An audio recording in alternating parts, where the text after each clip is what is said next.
El llavín del extranjero. De Richard Austin Freeman.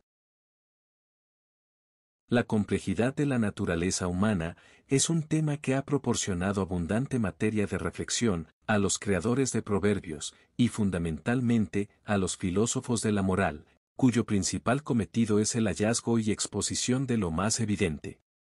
Una especial atención han dedicado al estudio de esa forma de perversidad, que consiste en el desinterés por las cosas de fácil obtención y en el deseo de aquellas cuyo logro se vuelve difícil o imposible. Estos sabios aseguran que un hombre que tenga una cosa determinada a su alcance y de fácil acceso, tan pronto como esa cosa quede fuera de sus posibilidades, encontrará que eso, que antes apenas despertaba su interés, se convierte de pronto para él en algo necesario y deseable. Le ocurre como al gatito doméstico, que se aparta con desdén del platito con su comida preferida, y después se le puede ver maullando lastimeramente, por un sorbo de la leche que ahora se le niega. A esta peculiaridad de la mente humana se debía, sin duda, el hecho de que, poco tiempo después de haber abandonado el aspecto clínico de mi profesión como médico, para centrarme en el ejercicio de la medicina legal, comenzara a extrañar mi ocupación anterior, la misma que, cuando la ejercía, me parecía a menudo tan ardua y enojosa. Y si bien, cuando fijé mi residencia en las habitaciones de mi amigo John Thorndyke, el famoso médico y experto legal, para actuar como su asistente, jamás me arrepentí de haber tomado aquella decisión. En ocasiones recordaba con nostalgia mi modo de vida anterior y deseaba hallarme de nuevo junto a la cama de un paciente, descifrando la serie de síntomas desconcertantes y ejerciendo ese poder, el más grande, quizá, poseído por un hombre, de poder desterrar el sufrimiento de otros seres. Por esta razón, no dudé en aceptar la oferta de sustituir a mi viejo amigo el Dr. Ensou, durante el tiempo en que éste disfrutaba de unas merecidas vacaciones en Noruega, practicando su pasatiempo favorito, la pesca. Y una cierta mañana de verano, me encontré instalado en The Lodges, en Burling, a cargo de la consulta de mi amigo, y ocupando una de las habitaciones de su casa, como huésped de la señora Ensou, que permanecía al cuidado de todo en ausencia de su esposo. La casa, espaciosa y antigua, contaba en ese momento con 3 visitantes más. Una de ellas era la hermana del Dr. Ensou, la señora Elden, viuda de un rico agente del algodón de Manchester. La segunda era su sobrina por matrimonio, la señorita Lucy Elden, una joven muy hermosa y encantadora de 23 años, mientras que el tercero era Fred, el único hijo de la señora Elden, un robusto niño de 6 años. Es como estar en los viejos tiempos, Dr. Jervis, compartiendo nuevamente la mesa del desayuno, me dijo la señora Ensou con una sonrisa, mientras me tendía una taza de té.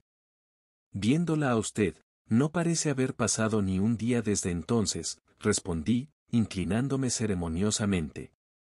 La señora Elden se sonrió. Gracias, dijo ella.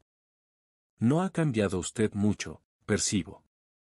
Aún tan amable, y como diría yo, salamero. No, por favor, eso no. Exclamé en tono de alarma. Entonces no lo diré. Pero, ¿qué opina el Dr. Thorndyke sobre esta deserción por su parte? ¿Cómo considera esta recaída de la jurisprudencia médica a la práctica médica general común? Thorndyke, dije yo, no se conmueve por nada, y no solo considera mi regreso a la medicina clínica con calma filosófica, sino que incluso la favorece. Cree que puede ser útil para mí, estudiar la aplicación de los métodos médico-legales a la práctica general. Eso suena bastante desagradable, para los pacientes, quiero decir, comentó la señorita Elden. Muy desagradable, asintió su tía. Demasiada sangre fría. Por cierto, ¿qué tipo de hombre es el Dr. Thorndyke? Siento bastante curiosidad acerca de él. ¿Es enteramente humano, por completo, por ejemplo? Es completamente humano, le contesté. Una de las pruebas comúnmente aceptadas de humanidad es, según tengo entendido, la adopción habitual de la postura erguida en la locomoción, y mi amigo camina en efecto sobre sus 2 piernas. No me refiero a eso, interrumpió la señora Elden riendo. Quiero decir humano en cosas que importan. Creo que esas cosas importan, respondí. Considere, señora Elden, que pasaría si mi erudito colega fuera visto caminando hacia los tribunales de justicia en cualquier postura que no fuera la erecta. Sería un escándalo público. No hable con él, Mabel, dijo la señora Ansau, es incorregible. ¿Qué vas a hacer esta mañana, Lucy? La señorita Elden, que rápidamente había bajado su taza, para reírse de mi imagen imaginaria del doctor Thorndyke en el personaje de un cuadrúpedo, pensó un momento. Creo que dibujaré ese grupo de abedules que hay en el borde de Bradham Wood, dijo. Entonces, en ese caso, le dije, puedo llevar tus trastos por ti, porque tengo que ver a un paciente en Bradham. Lucy está aprovechando al máximo su tiempo, antes de que llegue su prometido, comentó maliciosamente la señora Elden a mi anfitriona. Sabe que cuando llegue el señor Winter, él la retirará de todas estas actividades, y la acaparará totalmente. Douglas Winter, cuya llegada se esperaba en el transcurso de la semana, era, en efecto, el prometido de Miss Auden. Su compromiso había sido algo prolongado, y era probable que lo fuera más todavía, a menos que uno de los dos recibiera alguna entrada inesperada de recursos económicos. Douglas era un subalterno en los ingenieros reales, que vivía, con gran dificultad, con su salario, mientras que Lucy Auden subsistía con una exigua renta que le dejó su tío. Estaba a punto de responderle a la señora Elden, cuando se me anunció un paciente. Terminé rápidamente de desayunar, presenté mis excusas y abandoné la mesa. Media hora más tarde, me encontraba en el camino hacia el pueblo de Bradham, en compañía de Lucy y de Freddy, que se había unido al paseo, y disputó conmigo el privilegio de llevar los útiles de pintura de la señorita Elden, con el resultado de que llegamos a un acuerdo, por el cual él llevaba la silla de tijera, dejándome a mí en posesión del caballete, la bolsa y un gran bloc de dibujo. ¿Dónde vas a trabajar esta mañana, Lucy? Pregunté, cuando habíamos caminado penosamente una cierta distancia. Justo al lado de la carretera, a la izquierda, al borde del bosque. No muy lejos de la casa del misterioso extranjero. Ella me miró maliciosamente, mientras decía esto, y se rió con deleite cuando mordí el anzuelo. ¿A qué casa te refieres? Pregunté intrigado. Vaya, exclamó ella. El investigador de los misterios está interesado. Explícame esto al instante, ordené, o dejo caer el bloc de dibujo en el siguiente charco que encontremos. No me asustes, dijo ella. Te lo explicaré, solo que no hay ningún misterio en ello, excepto para una mente deseosa de fantasías. La casa se llama Lavender Cottage, y se encuentra aislada en los campos que hay detrás del bosque.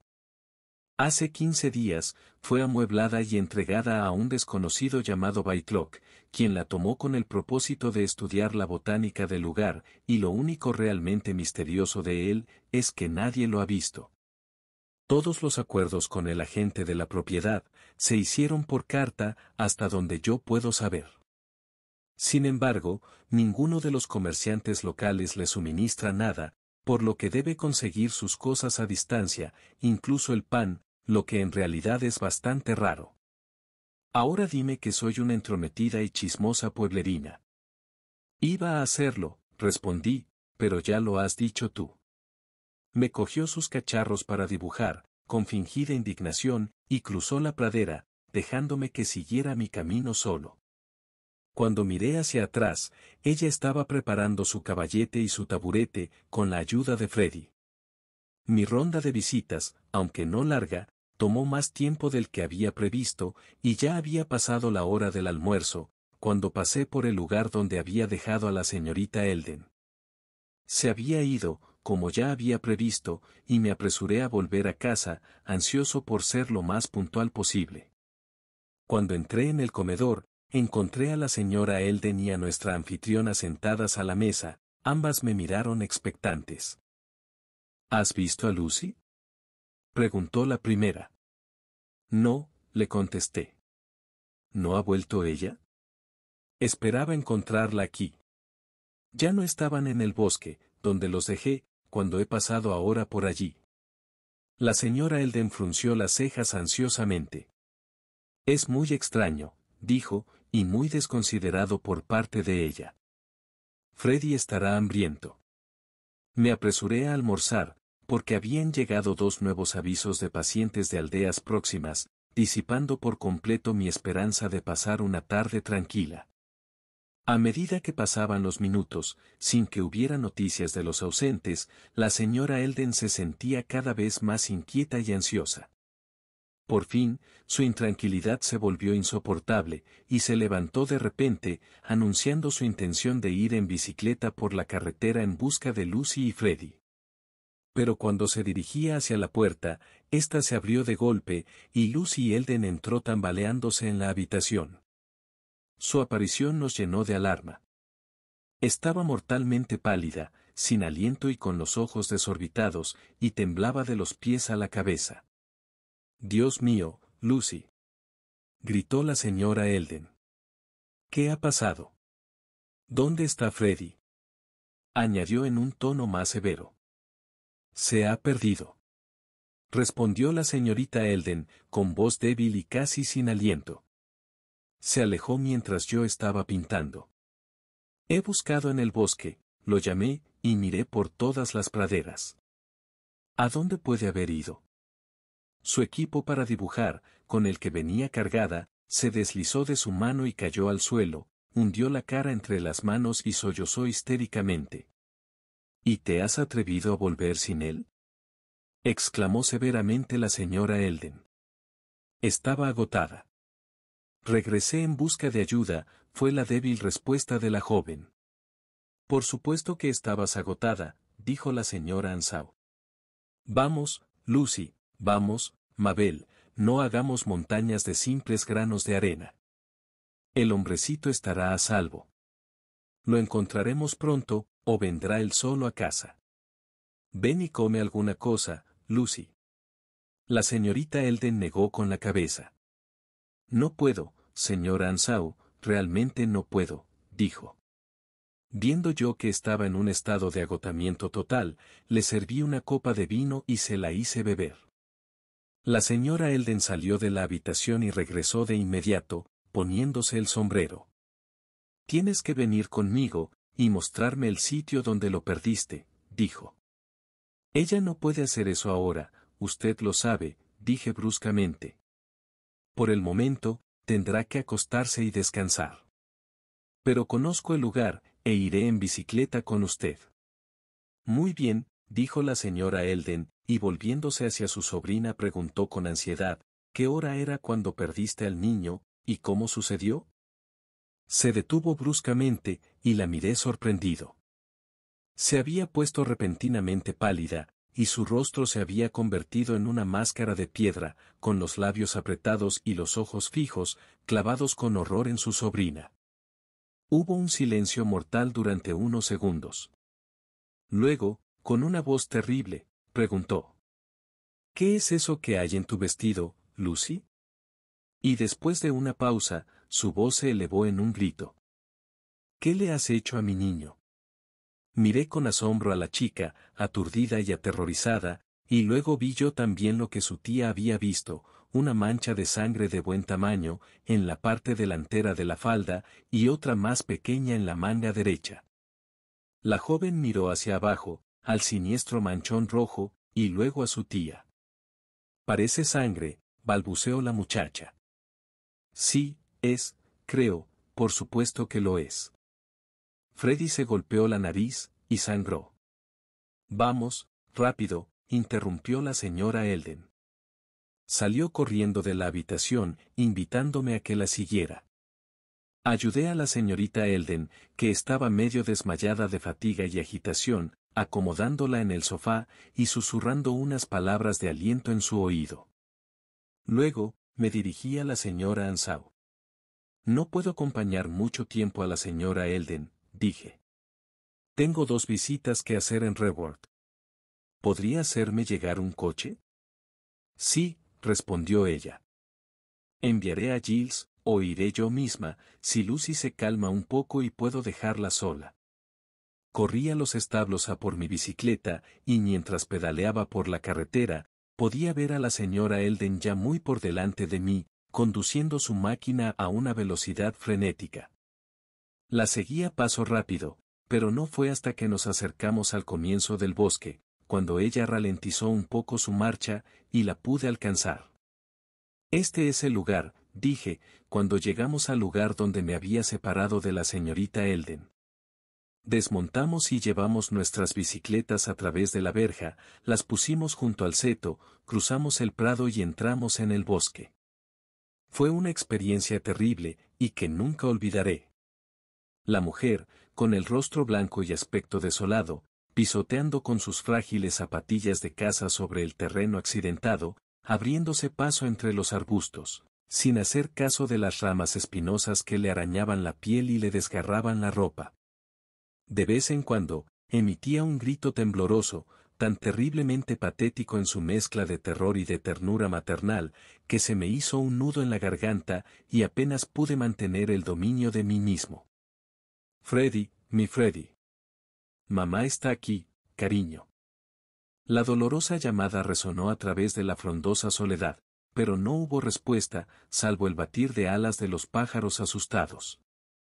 Pero incluso más impactante que ese grito terrible, más perturbador y elocuente, fue la manera en que miró, furtiva, pero con una expectativa temerosa, entre las raíces de los arbustos, o deteniéndose para mirar cada depresión o alteración del suelo. Así estuvimos rastreando y merodeando un rato, sin pronunciar una sola palabra, hasta que llegamos a un sendero que atravesaba el bosque. Aquí me detuve para examinar las huellas, de las cuales varias eran visibles en la tierra blanda, aunque ninguna parecía muy reciente, pero, avanzando un poco por el camino, observé un conjunto de nuevas pisadas, que reconocí de inmediato como las de Miss Auden. Ella llevaba, como sabía, un par de botas de golf, con almohadillas de goma en las suelas de cuero, y las huellas dejadas por ellas eran inconfundibles. Lucy cruzó el camino por aquí, dije, señalando las huellas. La señora Elden las observó ansiosamente, e inmediatamente se lanzó al bosque para seguir las marcas. Usted es muy injusta con su sobrina, señora Elden, me atreví a protestar. Ella se detuvo, y me miró con el ceño fruncido. ¿No entiende usted nada?, exclamó. Tal vez no sepa que si mi pobre hijo está muerto, Lucy Auden será una mujer rica. No sabía eso, respondí, pero aunque lo hubiera sabido, seguiría diciendo lo mismo. Por supuesto que lo haría, replicó ella con amargura. Una cara bonita puede confundir el juicio de cualquier hombre. Se dio la vuelta bruscamente, para reanudar su búsqueda, y yo la seguí en silencio. El sendero que estábamos siguiendo, zigzagueaba a través de la parte más espesa del bosque, pero su trazado tortuoso, finalmente nos condujo a un espacio abierto, en el lado más alejado. Aquí, observamos rastros de otro tipo. Un montón de trapos sucios, trozos de papel, trozos de pan duro, huesos y plumas, surcos de ruedas y las cenizas de un gran fuego de leña, indicaba claramente a un campamento gitano recientemente desmontado. Apoyé una mano en el montón de cenizas y encontré que aún estaba caliente. Estas personas se han ido, hace solo una hora o dos, dije. Sería conveniente seguirles sin perder tiempo. Un destello de esperanza brilló en la pálida cara de la afligida madre, que aceptó con entusiasmo mi sugerencia. Sí, exclamó sin aliento, ella puede haberlo sobornado para que se lo llevaran. Veamos en qué dirección se fueron. Seguimos las huellas de unas ruedas, que iban hacia la carretera, y vimos que giraban en dirección a Londres. Al mismo tiempo, vi un coche en la distancia, con la señora Ansau de pie junto a él. Tengo que irme, dije, pero la señora Ansau le ayudará a continuar la búsqueda. ¿Y hará indagaciones sobre los gitanos, no?, preguntó ella. Prometí hacerlo, y cuando llegué junto al coche, subí al asiento y conduje a toda velocidad por London Road. El alcance de la responsabilidad de un médico rural es siempre algo desconocido. En la presente ocasión, atendía 3 pacientes adicionales, y como uno de ellos era un caso de pleuritis incipiente, que requería tener el pecho vendado, y otro era una dislocación del hombro, todo ello me llevó mucho tiempo. Por otra parte, la búsqueda de los gitanos, a quienes llegué a alcanzar en Raworth Common, me retrasó considerablemente, y como después aún tuve que dejar encargado al agente rural, que llevara a cabo una investigación a fondo, el resultado fue que el reloj de la iglesia de Burling daba llamativamente las 6, cuando conduje a través del pueblo, de camino a casa. Entré por la puerta principal, dejando el coche en la entrada, y caminé por el paseo hacia la casa. Puede imaginarse fácilmente mi asombro cuando, al doblar la esquina, me encontré de repente con el inspector de la policía local, enfrascado en una seria conversación con nada menos que John Thornack.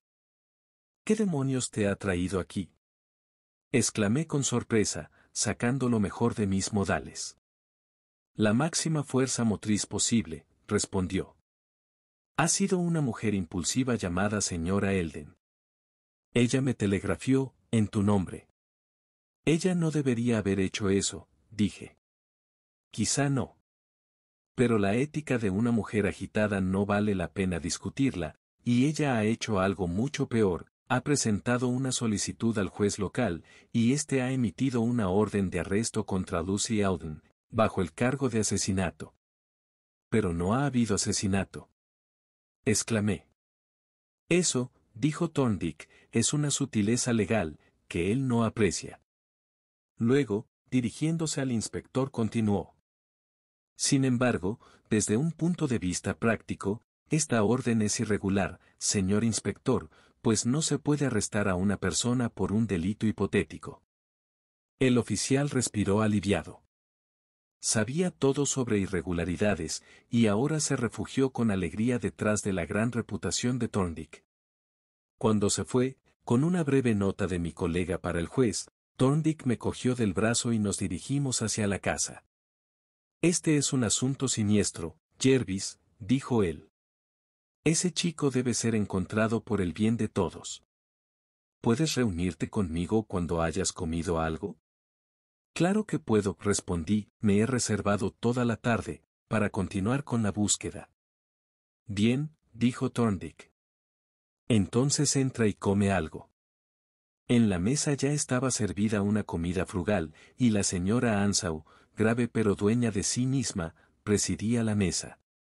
Mabel está todavía ahí fuera con Giles, buscando al chico, dijo. ¿Ya sabes lo que ella ha hecho? Asentí. Ha sido terrible para ella, continuó la señora Ansau, pero está medio loca, la pobre. Podría subir y decir unas palabras amables a la pobre Lucy, mientras preparo el té. Subí enseguida, llamé a la puerta de la señorita Elden, y cuando me invitó a entrar, la encontré tendida en el sofá, con los ojos enrojecidos y pálida. Ni por asomo era la muchacha divertida y sonriente que había salido conmigo por la mañana. Acerqué una silla, y me senté a su lado. Cuando tomé la mano que ella me ofreció, dijo. Es bueno que venga, y vea a una miserable desgraciada como yo.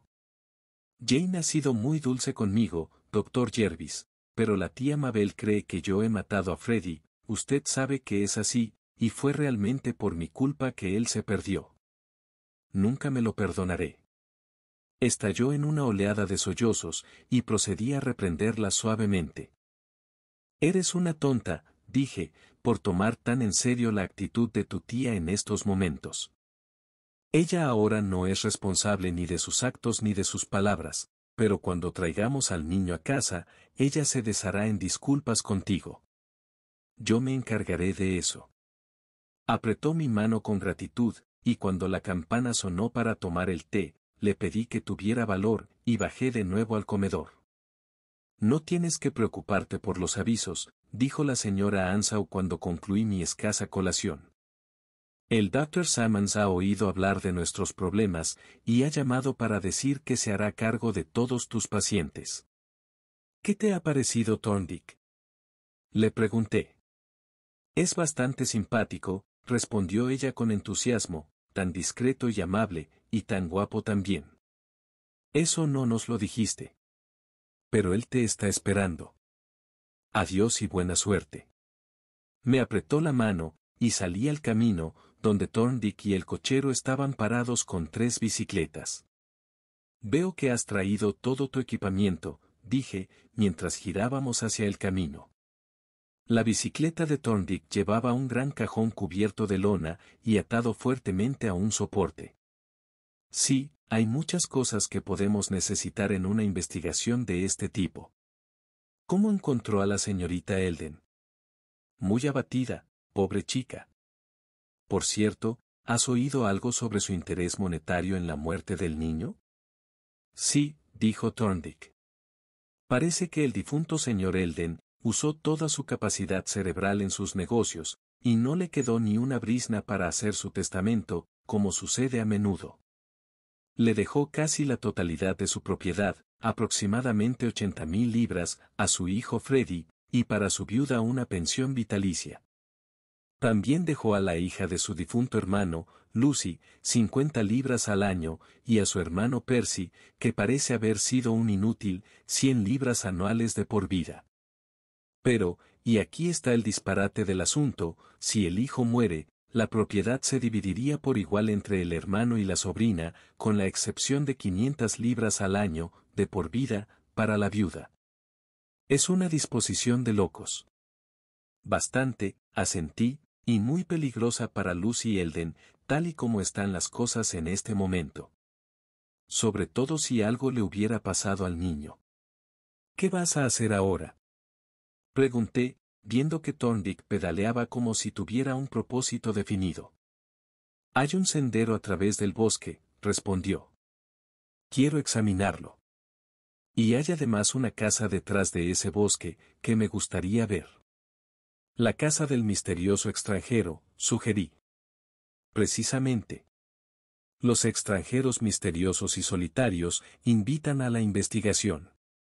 Nos detuvimos en la entrada del sendero, dejando a Willett, el cochero, a cargo de las 3 bicicletas, y avanzamos por el estrecho camino. Mientras avanzábamos, Thorndyke se volvió para observar las huellas de nuestros pies, y asintió con aprobación. Esta tierra blanda, comentó, produce huellas muy claras, y con la lluvia de ayer, han quedado perfectas. No habíamos ido muy lejos, cuando observamos un conjunto de pisadas que reconocí de inmediato, como también lo hizo Thorndyke, porque comentó señalándolas. Estas son las huellas de la señorita Elden, corriendo y sola.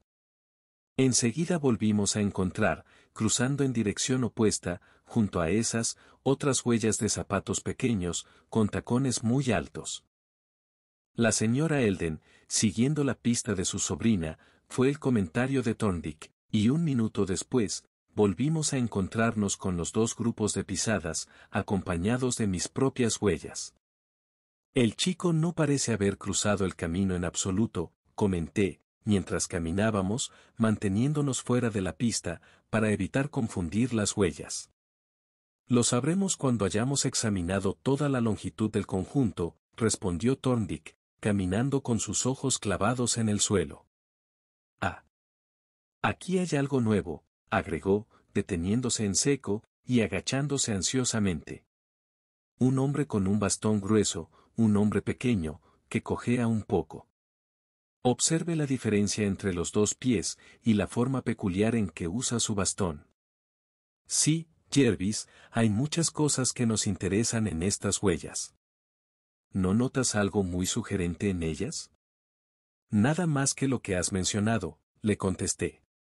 ¿Qué quieres decir? Bueno, primero está el carácter tan singular de estas huellas, que consideraremos más adelante. Observa que este hombre bajó por el sendero, y en este punto se desvió hacia el bosque, luego regresó del bosque, y subió al camino otra vez. La impronta dejada lo muestra bien claro. Pero ahora mira los 2 conjuntos de huellas y compáralas.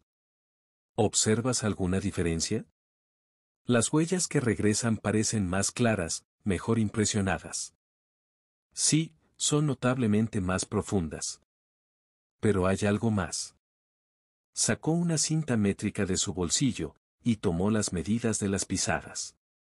Verás, dijo, las primeras huellas tienen una separación de 20 pulgadas, desde el talón hasta el siguiente talón, lo que indica un paso corto. Las que regresan tienen una separación de solo 19,5 pulgadas. En resumen, las huellas que regresan son más profundas que las otras, y los pasos son más cortos. ¿Qué piensas de eso? Yo diría que llevaba una carga cuando regresó, le contesté. Sí, y una pesada, que marca esa diferencia en la profundidad. Creo que deberías ir a buscar a Billet y las bicicletas. Me alejé por el camino de la entrada, y tomando posesión de la bicicleta de Thorndyke, con su precioso estuche de instrumentos, le pedí a Billet que siguiera con las otras dos. Cuando regresé, mi colega estaba de pie, con las manos a la espalda, observando con intensa preocupación las huellas. Levantó la vista bruscamente, cuando nos acercamos, y nos pidió que nos mantuviéramos fuera del camino, si era posible. «Quédate aquí con las bicicletas, Willett», dijo él. «Tú y yo, Jervis, debemos ir y ver a dónde fue ese individuo, cuando dejó el camino, y cuál fue la carga que llevó consigo». Nos metimos en el bosque, donde las hojas muertas hicieron que las huellas fueran casi indistinguibles, y seguimos la débil doble pista de huellas, durante una larga distancia, entre los densos grupos de arbustos. De repente, mi ojo captó, junto al rastro doble, una tercera fila de pisadas, más pequeñas y más cercanas una de otra. Thorndyke también las había visto, y ya tenía la cinta métrica en la mano. 11,5 pulgadas de paso, dijo él. Estas son las huellas del chico, Jervis. Pero la luz se está debilitando. Debemos seguir adelante o lo perderemos. Unos 50 metros más adelante, las huellas del hombre cesaron bruscamente, pero las pequeñas continuaron solas, y las seguimos tan rápido como pudimos, pues la luz se desvanecía. «No puede haber ninguna duda razonable de que estas son las huellas del niño», dijo Thorndyke, «pero me gustaría encontrar una huella definida, para que la identificación sea absolutamente segura». Unos segundos más tarde, se detuvo con una exclamación y se agachó sobre una rodilla. Un pequeño montón de tierra fresca había sido arrojado sobre las hojas muertas, y justamente plantado en ella, estaba la impresión limpia y nítida de un pie diminuto, con un talón de goma que mostraba una estrella central. Thorndyke sacó de su bolsillo un pequeño zapato, y lo presionó sobre la tierra blanda, al lado de la huella, y cuando lo levantó, observamos que la segunda impresión era idéntica a la primera. «El chico tenía 2 pares de zapatos exactamente iguales», dijo, «así que tomé prestado uno de los pares duplicados». Se dio la vuelta, y comenzó a volver sobre sus pasos rápidamente, siguiendo nuestras propias huellas, y parando solo una vez, para señalar el lugar donde el desconocido había recogido al niño. Cuando retomamos el camino, avanzamos sin demora hasta que salimos del bosque, a unos 100 metros de la casa de campo. «Veo que la señora Elden ha estado aquí con Giles», comentó Thorndyke, mientras empujaba la puerta del jardín. «Me pregunto si vieron a alguien». Avanzó hacia la puerta, y después de haber golpeado primero con los nudillos y luego pateado vigorosamente, probó el pomo. «Bloqueado», observó. «Vamos a probar por la parte de atrás». La puerta trasera también estaba cerrada. «Salió por este camino, evidentemente», dijo Thorndyke. «Aunque entró por la parte delantera, como supongo que notaste». «Veamos a dónde fue». El jardín trasero era una pequeña parcela de terreno cercada, con un camino de tierra que conducía a la puerta trasera. Un poco más allá de la puerta, había un pequeño granero o cobertizo. «Estamos de suerte», comentó Thorndyke, dirigiendo una mirada al camino. La lluvia de ayer ha borrado todas las huellas antiguas y preparado la superficie para las nuevas. Puedes ver que hay 3 series de impresiones excelentes, 2 que se alejan de la casa y una que se dirige hacia ella. Ahora, notarás que los 2 conjuntos que vienen desde la casa se caracterizan por impresiones profundas y pasos cortos, mientras que el conjunto que conduce a la casa tiene impresiones más livianas y pasos más largos. La conclusión obvia es que bajó el camino con una carga pesada, regresó con las manos vacías y volvió a bajar, finalmente, con otra carga pesada. También observarás que caminaba con su bastón cada vez. Para entonces, ya habíamos llegado al fondo del jardín. Al abrir la puerta, seguimos las pistas hacia el cobertizo, que estaba al lado de una pista de carretas, pero cuando doblamos la esquina, nos detuvimos y nos miramos. En la tierra blanda se veían las inconfundibles y muy claras marcas de los neumáticos de un automóvil que salían de la ancha puerta del cobertizo. Al descubrir que la puerta estaba abierta, Thorndyke la abrió y miró hacia adentro, para asegurarse de que el lugar estaba vacío. Luego se inclinó para estudiar las huellas. El curso de los acontecimientos es bastante simple, observó. Primero, el tipo bajó su equipaje, puso en marcha el motor y sacó el automóvil. Se puede ver dónde estaba, tanto por el pequeño charco de aceite, como por el ensanchamiento y el desenfoque de las huellas de las ruedas, debido a la vibración del vehículo con el motor arrancado. Luego regresó y buscó al niño, le llevó a cuestas, a juzgar por la profundidad de las marcas en el último conjunto de huellas. Ese fue un error táctico. Debió haber llevado al niño directamente al cobertizo. Señaló mientras hablaba a una de las huellas al lado de la impresión de las ruedas, desde el extremo de la cual resaltaba una pequeña parte de la huella de un tacón de goma. Entonces, retrocedimos por nuestro camino hasta la casa, donde encontramos a Violet golpeando pensativamente la puerta principal con una llave inglesa. Thorndyke echó un último vistazo, con la mano en el bolsillo, hacia una ventana abierta en la parte superior, y luego, ante los ojos atónitos del cochero, sacó lo que parecía un raro y pequeño montón de llaves maestras. Una de estas, la insertó en el ojo de la cerradura, y cuando le dio un giro, la cerradura hizo clic, y la puerta quedó abierta. La pequeña sala de estar, en la que habíamos entrado ahora, estaba amueblada con las más simples necesidades. Su centro estaba ocupado por una mesa cubierta de tela de hule, en la que observé con sorpresa un reloj desmontado, lo cual había sido realizado con un abrelatas que había junto al montón de piezas, y un silbato reclamo de pájaros de madera. Ante estos objetos, Thorndyke miró y asintió, como si encajaran en alguna teoría que él se había formado. Examinó cuidadosamente la tela de hule y el desorden de ruedas y piñones, y luego procedió a un recorrido de inspección por la habitación, observando inquisitivamente la cocina y el armario alacena. Aquí no hay nada característico o personal, comentó. Vamos a subir. Había 3 habitaciones en el piso superior, de las cuales 2 estaban evidentemente en desuso, aunque las ventanas estaban abiertas. El tercer dormitorio mostraba signos evidentes de ocupación, aunque estaba tan vacío como los otros, porque el agua todavía estaba en el lavamanos y la cama estaba deshecha. A esta última se dirigió Thorndyke, y después de haber echado las sábanas para atrás, examinó el interior con atención, especialmente en las zonas de los pies y la almohada. Esta última estaba muy sucia, aunque el resto de la ropa de cama estaba bastante limpia. Tinte para el cabello, comentó Thorndyke, notando mi mirada hacia la zona sucia. Luego se volvió, y miró por la ventana abierta. ¿Puedes ver desde aquí el lugar donde la señorita Elden estaba sentada para dibujar? Me preguntó.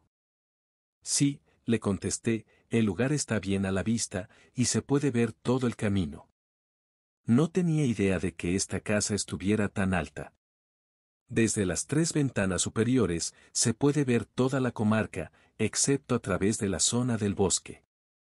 Sí, añadió Thorndyke, y probablemente ha tenido la costumbre de vigilar desde aquí, con un catalejo o unos prismáticos. Bueno, no hay mucho interés en esta habitación. Guardaba sus efectos en el baúl que está allí, debajo de la ventana. Se afeitó esta mañana. Tiene una barba blanca, a juzgar por el rastro dejado en el papel de afeitar, y eso es todo. Espera un momento. Hay una llave colgando de ese clavo. Se le debe haber pasado por alto eso, ya que evidentemente no pertenece a esta casa. Es un llavín corriente de ciudad. Thorndyke cogió la llave, y después de extraer una hoja de papel de carta de su bolsillo, y colocarla sobre el tocador, sacó un alfiler con el que comenzó a sondear con cuidado el interior del cañón de la llave. Después de mucho insistir, extrajo al fin una bola de pelusa gris, que Thorndyke recogió en el papel, con infinito cuidado. Supongo que no debemos quitar la llave de aquí, dijo, pero creo que tomaremos un molde de cera de ella. Corrió escaleras abajo, y sacando el cajón de la bicicleta, lo trajo y lo puso sobre la mesa. Como estaba oscureciendo, cogió la poderosa lámpara de acetileno de su bicicleta, y una vez encendida, procedió a abrir el misterioso estuche. Primero sacó de ella un pequeño insuflador o soplador de polvo, con el que esparció una nube de polvo amarillo claro sobre la mesa, alrededor de los restos del reloj. El polvo se depositó sobre la mesa en una capa uniforme, pero cuando sopló sobre él cuidadosamente, se despejó la superficie, dejando, sin embargo, una serie de impresiones algo borrosas, que se destacaban, con un intenso color amarillo, contra el paño negro. A una de estas impresiones, señaló mi amigo significativamente. Era la huella de la mano de un niño. Luego, sacó un pequeño microscopio portátil y un portaobjetos de vidrio, sobre el que depositó la bola de pelusa, procedente del llavín. Después se puso a trabajar con un par de agujas para dividir la bola en partes más pequeñas. Luego, encendió la luz de la lámpara en el espejo del microscopio, y procedió a examinar la muestra. Una curiosa e instructiva variedad esta, Jervis, comentó, con el ojo en el microscopio. Fibras de lana, probablemente procedentes del bolsillo donde guardó la llave. También se pueden distinguir dos pelos muy curiosos. Míralos, y observa los bulbos de la raíz. Apliqué mi ojo al microscopio, y entre otras cosas, vi dos pelos, originalmente blancos, pero incrustados en una mancha negra, opaca y brillante. Los bulbos de la raíz, noté, estaban marchitos y atrofiados. Pero, ¿cómo demonios, exclamé, se metieron estos pelos en su bolsillo? Creo que los propios pelos responden a esa pregunta, respondió, cuando se los considera junto con las otras curiosidades. La mancha es obviamente sulfuro de plomo, pero ¿qué más ves? Veo algunas partículas de metal, aparentemente un metal blanco, y varios fragmentos de fibra leñosa y gránulos de almidón, pero no reconozco el tipo de almidón. No es almidón de trigo, ni arroz, ni patata. ¿Qué crees que es? Thorndyke se rió entre dientes. La experiencia es muy importante, dijo él. Tendrás, Jervis, que estudiar las propiedades del polvo y la suciedad. Su valor probatorio es inmenso. Echemos otro vistazo a ese almidón, todo es parecido, supongo. Y lo era. Thorndyke acababa de comprobar el hecho, cuando la puerta se abrió de golpe, y la señora Elden entró en la habitación, seguida por la señora Ansau y el inspector de policía. La dama miró a mi colega, con una mirada de extrema desilusión. Oímos que había venido aquí, señor, dijo ella irritada, y supusimos que estaban comprometidos en la búsqueda de mi pobre hijo. Pero parece que nos equivocamos, ya que aquí les encontramos a ustedes, entretenidos jugando con estos instrumentos sin sentido. Tal vez, Mabel, dijo la señora Ansau ásperamente, sería más inteligente, e infinitamente más educado, preguntar si el doctor Thorndyke tiene alguna noticia para nosotros. Eso sin ninguna duda, señora, dijo el inspector, al que, al parecer, también le había desagradado el arranque de la señora Elden. Entonces, tal vez, sugirió ésta, querrá informarnos si ha descubierto algo. Le contaré, respondió Thorndyke, todo lo que sabemos. El niño fue secuestrado por el hombre que ocupaba esta casa, el cual parece haberlo espiado desde una ventana superior, probablemente a través de un catalejo. Este hombre atrajo al niño al bosque, sirviéndose de un reclamo de aves, y le indujo, con alguna promesa, a que lo acompañara. Cogió al niño, lo cargó a su espalda, y lo llevó a la casa, entrando por la puerta principal, que cerró detrás de él.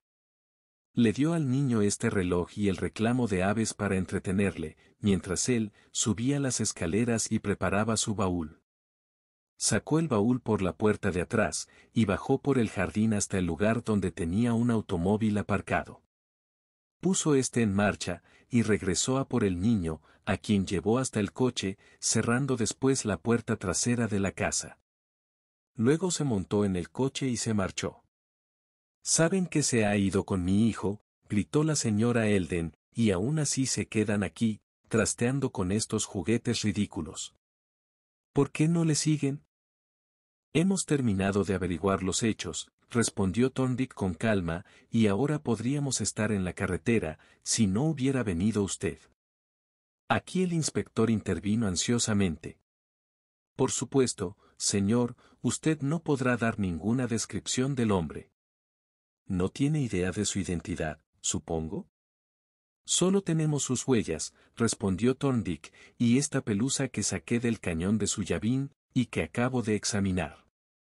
De estos datos, concluyo que es un hombre bastante bajo y delgado, y que cojea ligeramente. Camina con la ayuda de un bastón grueso, que tiene un pomo, no mango curvo, en la parte superior, y que lleva con la mano izquierda. Creo que su pierna izquierda ha sido amputada por encima de la rodilla, y que lleva una extremidad artificial.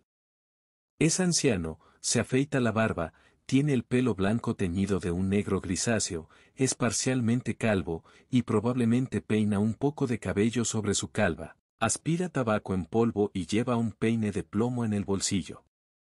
A medida que avanzaba la descripción de Thorndyke, la boca del inspector se iba abriendo gradualmente, cada vez más amplia, hasta que pareció el símbolo clásico del asombro.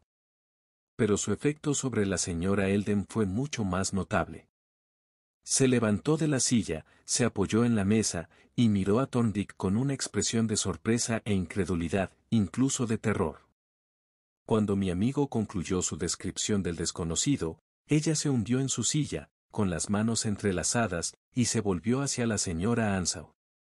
«Jane», exclamó, «es Percy, mi cuñado. Él lo ha descrito exactamente, incluso su bastón y su peine de bolsillo. Pero pensé que estaba en Chicago».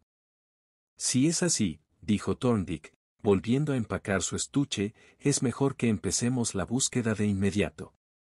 «Tenemos el coche en el camino», dijo la señora Ansau.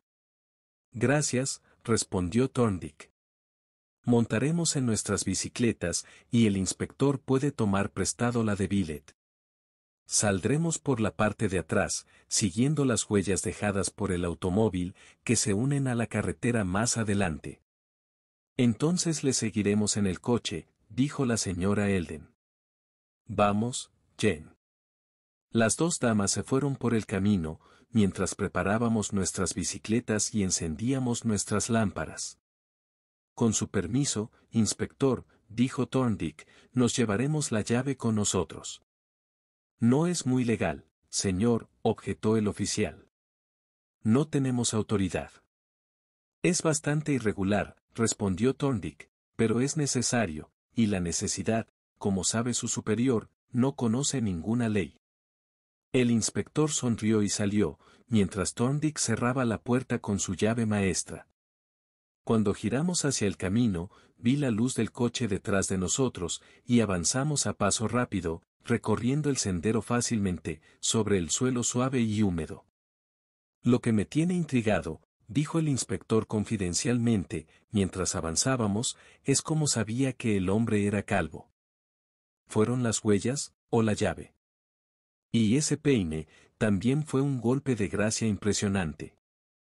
Estos puntos estaban, a estas alturas, bastante claros para mí.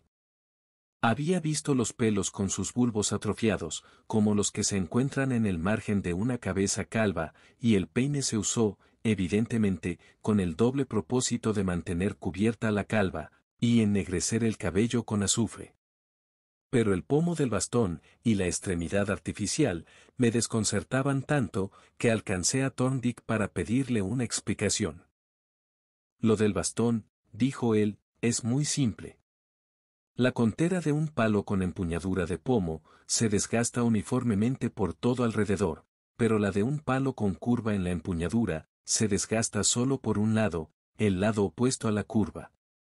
Las huellas mostraban que la contera del bastón estaba desgastada por igual, por lo tanto este no tenía empuñadura curva.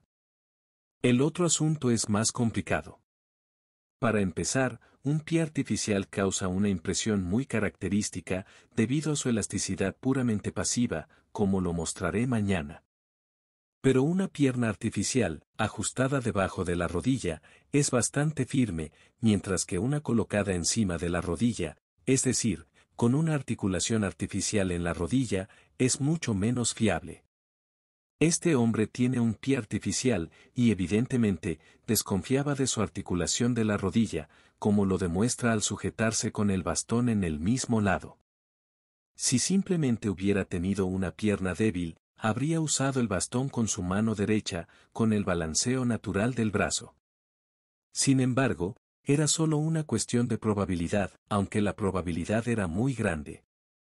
Por otra parte, habrás entendido que esas partículas de fibra leñosa y gránulos de almidón eran granos de tabaco desintegrados.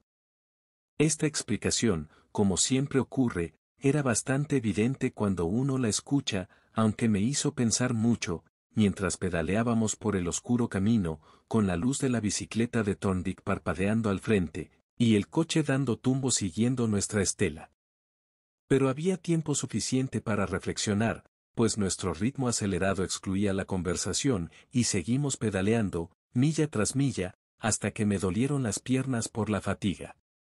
Pasábamos de un pueblo a otro, perdíamos el sendero en una calle transitada, pero volvíamos a encontrarlo indefectiblemente cuando salíamos a un camino rural, hasta que por fin, en la pavimentada calle High Street, de la pequeña ciudad de Horsfield, lo perdimos para siempre. Continuamos por la ciudad hasta el camino rural. Pero aunque había varias pistas de automóviles, Thorndyke desestimó con la cabeza todas ellas. He estado estudiando esos neumáticos, hasta conocerlos de memoria, dijo. O está en la ciudad, o la ha dejado por un camino lateral.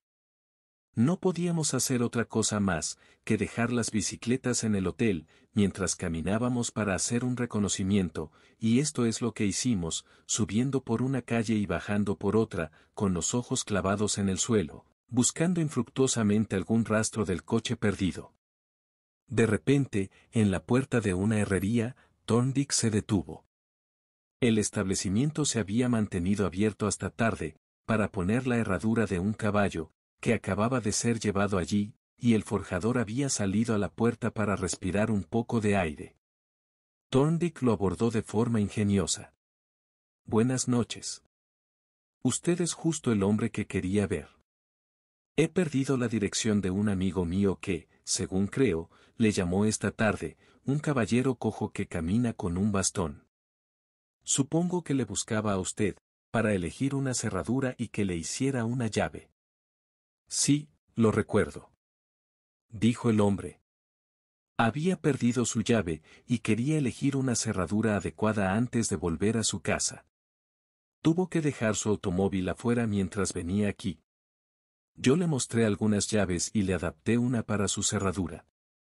Tras esta explicación, nos indicó una casa al final de una calle cercana y dándole las gracias, nos marchamos bastante animados. ¿Cómo supiste que él había estado allí? Pregunté. No lo sabía, pero observé la huella de un bastón y parte de un pie izquierdo en la tierra blanda junto a la puerta, y aunque la cosa era bastante improbable, decidí arriesgarme.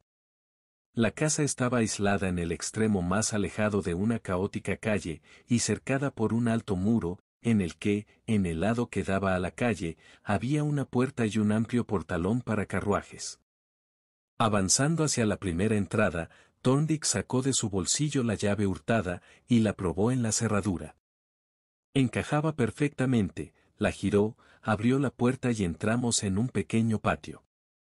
Al cruzar llegamos a la puerta principal de la casa, cuya cerradura afortunadamente encajaba con la misma llave, y después de que Thorndyke la abriera, nos introdujimos en el vestíbulo.